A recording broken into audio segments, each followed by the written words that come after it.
Hello everyone, my name is Link from Dimension X, and welcome to Redstone 101. This is going to be for me to give you all a little tutorial and explaining how Redstone works generally and teaching you a little bit more, so when you follow the tutorial, you can understand what's going on, or you can even build your own Redstone devices yourself. Let's get started. Alright, first off we have the Redstone dust. You collect this by mining redstone ore. When you place it down, it'll be in its cross formation, which will lead power in each direction that it is facing. But if you right click it, it'll be in its dot form, and it will only power the block that it is on when powered. And it will only receive power from the block it is on. This can go from a strength of 15, and as it goes on through a line, it diminishes down to 1. After it reaches 1, the next redstone dust will be at 0. However, don't worry, as there are ways to lengthen it. After the redstone dust, we have the redstone torch. This is used in a number of ways, primarily to send power upwards without having to use dust. This is done by placing redstone torches with a block on top and then another redstone torch. However, the neat thing about redstone torches is when they are powered, they actually turn off.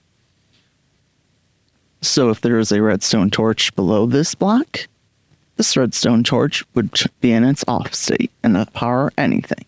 After the redstone torch, we have the redstone block. This block gives a power of 15 in every direction, including on top and on bottom.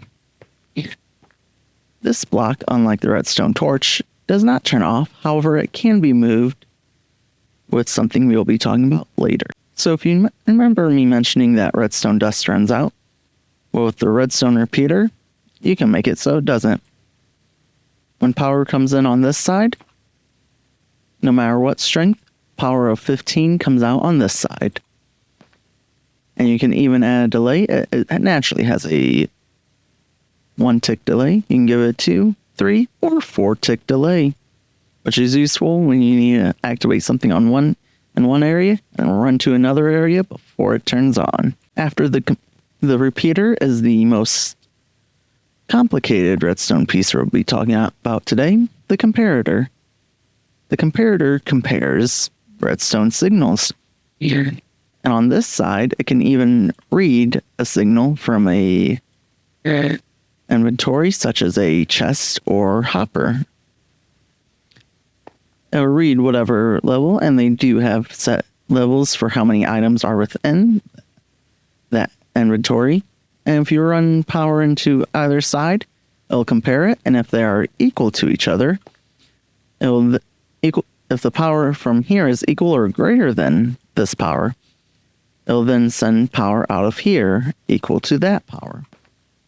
Or if you have it in its subtract mode, it'll subtract the power coming in from here to the power coming from in here and put whatever that amount of power is out of here.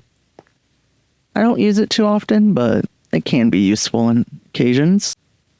After that, we have the dispenser. The dispenser shoots items far and it dispenses liquids. If you have an arrow in here and you power it, it will shoot the arrow as if a player shot it.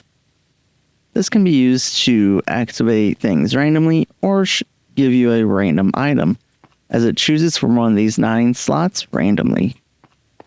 And then we have its variant, the dropper.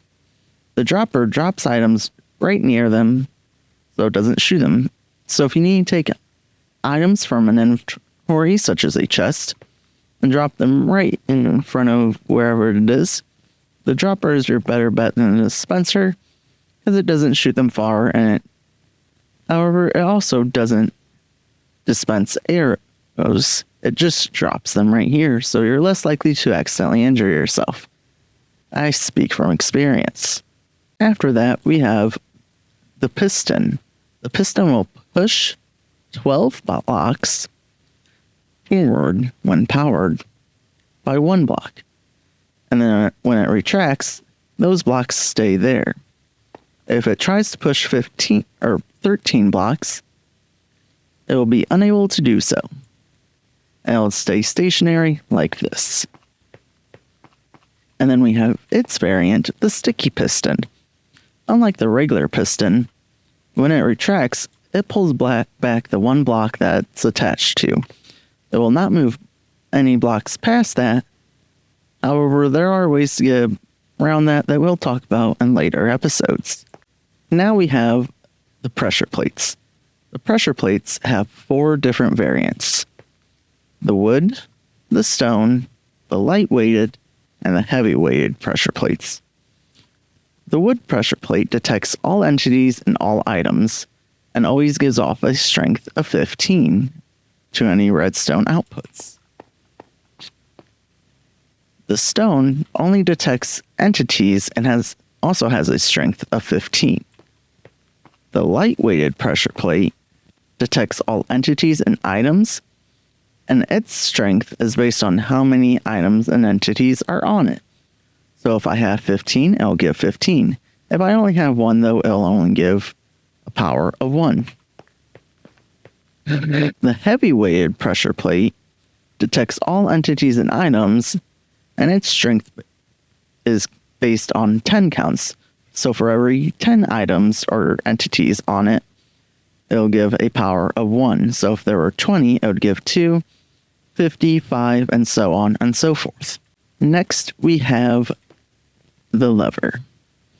The lever has 2 ways, off and on. It can be on the top, the sides, or the bottom of blocks, whereas pressure plates can only be on the top of blocks. It will always give off a strength of 15 and can be activated either by a player flipping it or by a recent change, wind charges from Breeze. And finally for today, we have the buttons. We have wooden and stone. Wooden buttons can be held down by arrows shot into them and have a 15-tick delay. Like that. And then stone cannot be held down, but it only has a 10-tick delay and comes up much faster than the wooden. Now, let's look at some devices that I've built just to give you an idea of what you can do. Alright, so the first one is a very simple device in order to only allow a certain amount of items to go through 2 hoppers like this. So I have a number of items in this hopper, and this comparator is reading it and running it into this comparator. Behind them I have a bunch of redstone repeaters in order to lengthen the signal to turn this redstone torch off to allow them to go into this hopper. Now I have them in this chest. I'm going to unlock this hopper, which is running into this block so they don't immediately go into the next hopper. And once all the items have reached this hopper, it'll activate just like that. This torch will activate and they'll come down here. Let's look at the next device. After that, we have what is commonly referred to as the Etho hopper clock. This hopper clock was designed by a YouTuber by the name of Etho's Lab. It takes 2 hoppers pointing into each other, putting items into one another that are being locked by the redstone block, which is being moved by 2 sticky pistons. Comparators are reading them out, putting them in that signal into a block, which is then putting it into a redstone torch and its cross formation, which is then putting the power into the sticky pistons. This is a good way to get a clock. You can either read it off the redstone torch or off of these blocks on the sides, depending on how you want to do it. Alright, after the Etho hopper clock, we have what I like to call the armory system. This works by having dispensers and droppers all pointing into a 1x2 hole here and standing on this stone pressure plate. And you'll watch that as I do it. It'll fully equip me with everything from a sword, shield, arrow, and armor. You can even have this give you a bow. if you so choose. How does this work? Very simply. Standing on the pressure plate activates this block here, which activates this redstone torch. It then powers these 3 blocks, which have torches on the sides that are powering these blocks. There would power these ones if they're activated. However, when those ones are activated and turned off, these ones are turned on, activating the blocks next to them, as well as the blocks above them. And then this one is ready to give a power to this one right here. Let's move on. After the armory, we have what I like to call the hidden door. Standing here, I can hit this button. Those two will move if I can get through fast enough. And I can come to this side. I can then hit this button and go back to this side.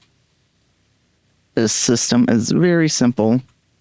By hitting the stone buttons, they will send a signal through the block into this redstone torch, which comes into these repeaters, both of which activate this block, which sends power to this sticky piston, pushing the redstone block down, activating this repeater, which then deactivates these redstone torches, the bottom of which deactivates the bottom piston, pulling that block back, and the other one goes up here, deactivating this one, pulling the top block back, allowing you to then go through.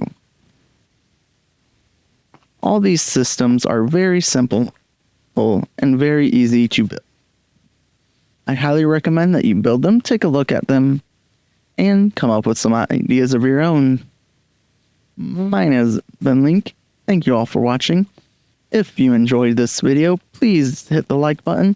And while you're down there, if you can hit the subscribe button, I'd appreciate it very much. Thank you so much for watching, and goodbye.